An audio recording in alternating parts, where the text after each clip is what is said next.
Bonjour à tous, merci de nous rejoindre pour cette édition exceptionnellement avancée en raison de la retransmission en direct tout à l'heure des séances parlementaires hebdomadaires à la une aujourd'hui.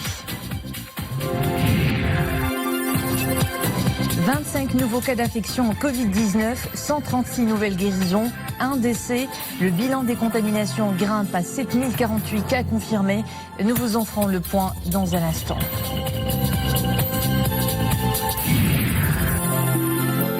Covid-19 vers la généralisation des tests de dépistage. À travers le royaume, les laboratoires s'équipent pour pouvoir réaliser le maximum de tests.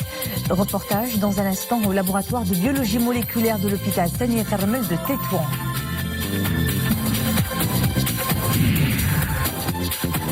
Le jardin botanique de l'Orica, nouvelle escale de notre série dédiée au jardin du pays. Une belle diversité de plantes aromatiques et médicinales à découvrir en fin de cette édition.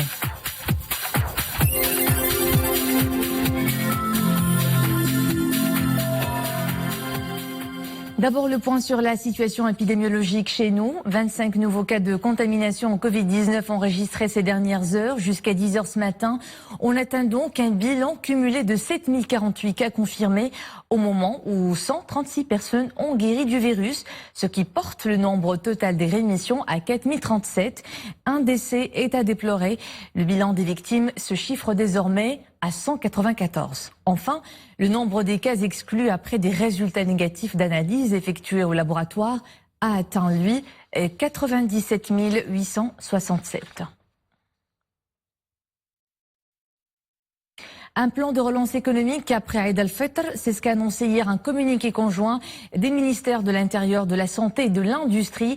Le communiqué précise que pour réunir les conditions adéquates en vue de dynamiser l'économie nationale, les autorités publiques vont effectuer une évaluation régulière sur le terrain et un suivi minutieux de l'ensemble des développements quotidiens à même de mettre en place un plan de décollage économique et de relancer les différents secteurs.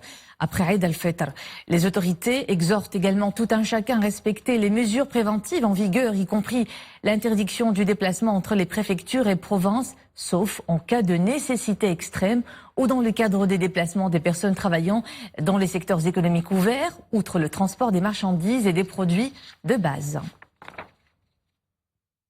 Depuis le début de la pandémie, le Maroc est passé de moins de 2000 tests par jour à 8000 aujourd'hui, mais le gouvernement s'attelle ou ambitionne d'atteindre 10 000 tests tous les jours dans le cadre des mesures clés, dans la perspective d'un allègement du confinement. Et ces tests sont fournis par 13 laboratoires publics, dont le tout nouveau laboratoire de biologie moléculaire mis en place au sein de l'hôpital Sania Thermel à Tétouan, avec l'objectif de multiplier les tests dans les provinces du Nord. Reportage Fenachak El Alaoui Abdelali Genouni, commentaire Nisrine Avzdar. Après plusieurs semaines d'essais, le laboratoire de biologie moléculaire de l'hôpital Sania Thermel est désormais opérationnel. Depuis 2 jours déjà, un staff médical et paramédical hautement qualifié s'attelle à la mission du dépistage à travers des dizaines de tests PCR qui se feront désormais à plus grande échelle. Le laboratoire nous permettra d'augmenter le nombre de tests quotidiens réalisés au niveau des provinces du Nord et donc de mieux circonscrire la propagation du coronavirus.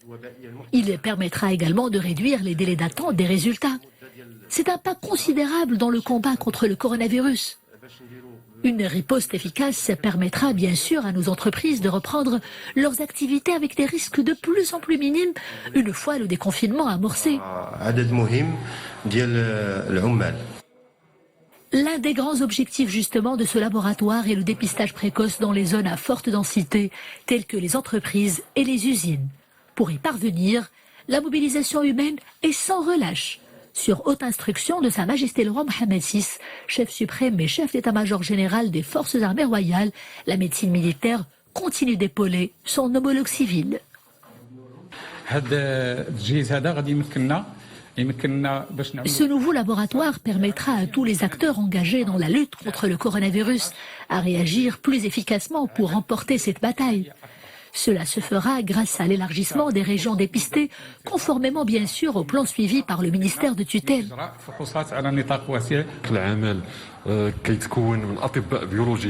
Le laboratoire mobilise d'importants moyens médicaux et un personnel médical et paramédical très qualifié, notamment des médecins biologistes, des médecins chercheurs et des techniciens de laboratoire.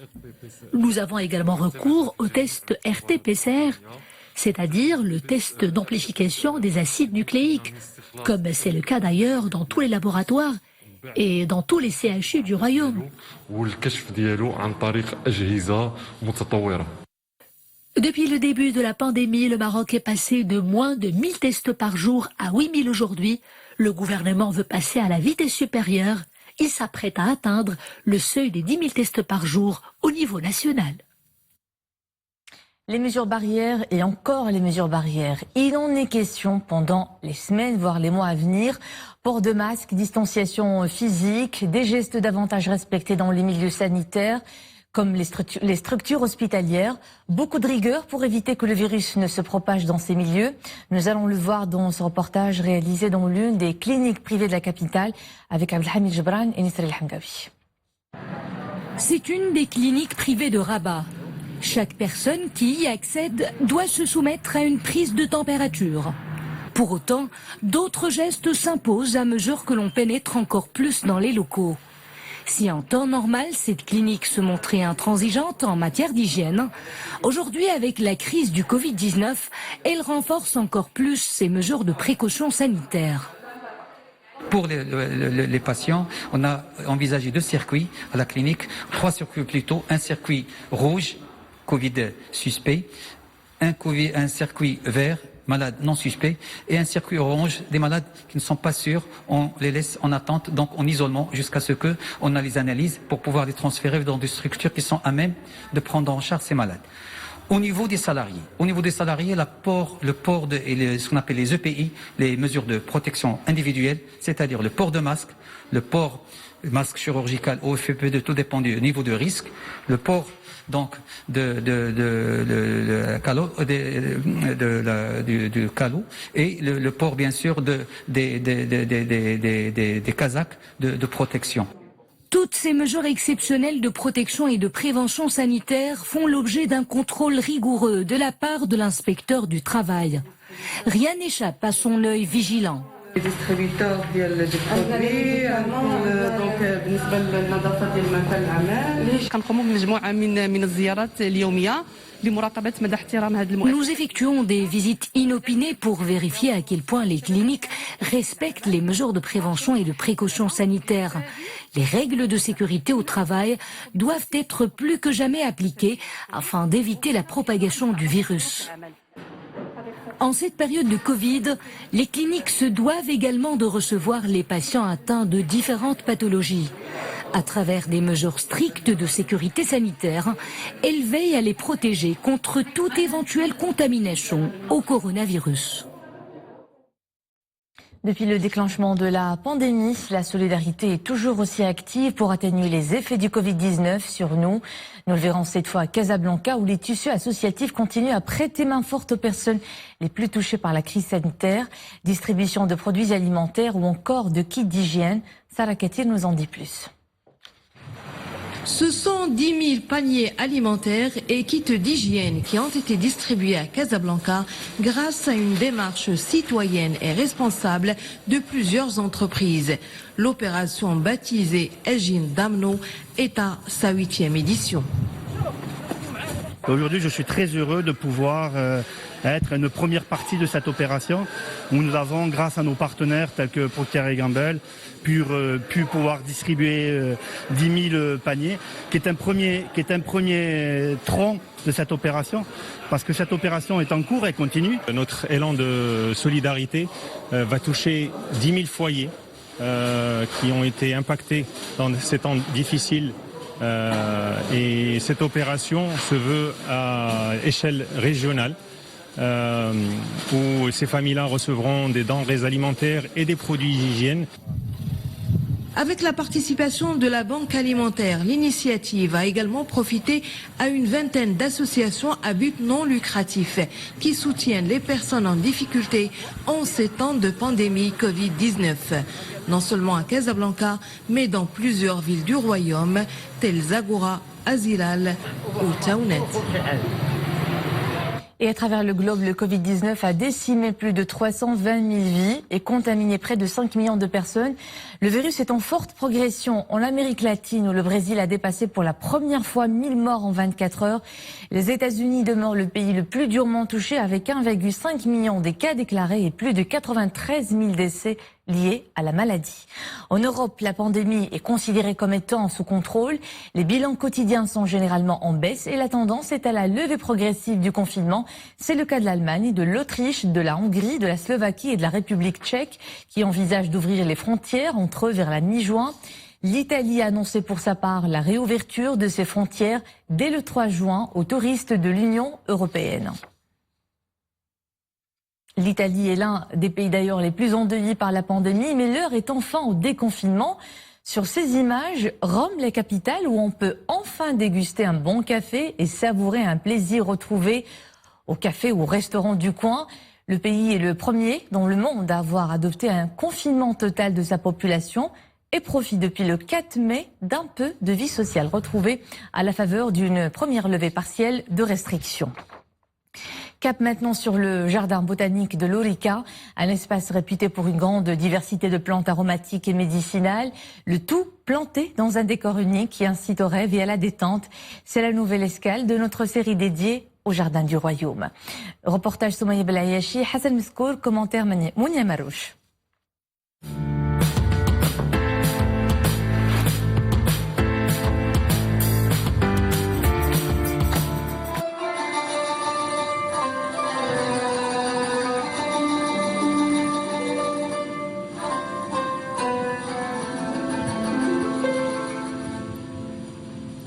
À première vue, c'est un jardin qui dévoile de belles couleurs, mais dans cet Éden naturel, chaque plante a une vertu médicinale.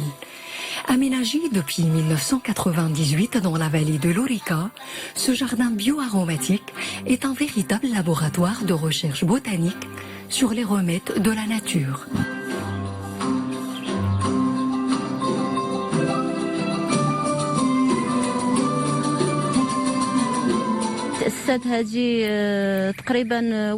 Ce jardin qui avait été créé il y a 20 ans contient des plantes aromatiques et médicinales. Elles sont toutes cultivées sans produits phytosanitaires, parfaitement bio, ce qui permet d'obtenir le meilleur de ses fleurs et de ses essences végétales.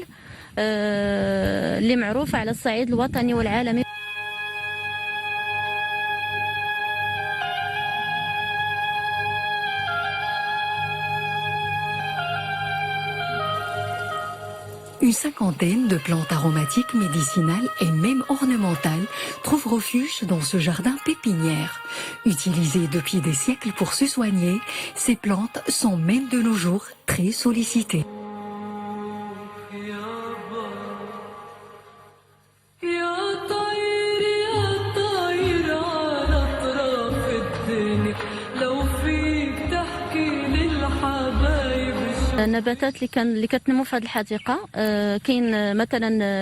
Parmi les plantes médicinales de ce jardin, il y a le romarin, le laurier et le thym.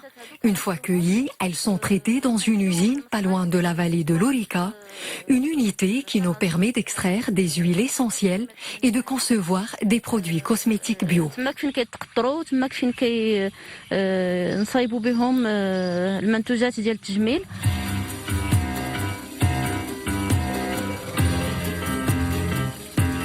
Ce jardin bordé de romarin, de laurier et d'autres plantes aromatiques rarissimes nous entraîne dans une promenade où toutes les senteurs s'entremêlent.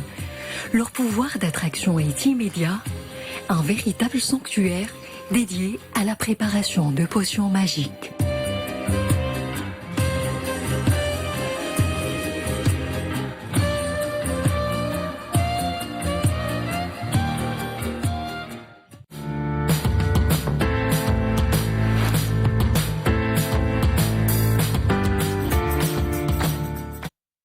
Et c'était le clap de fin de cette édition. Merci de rester avec nous.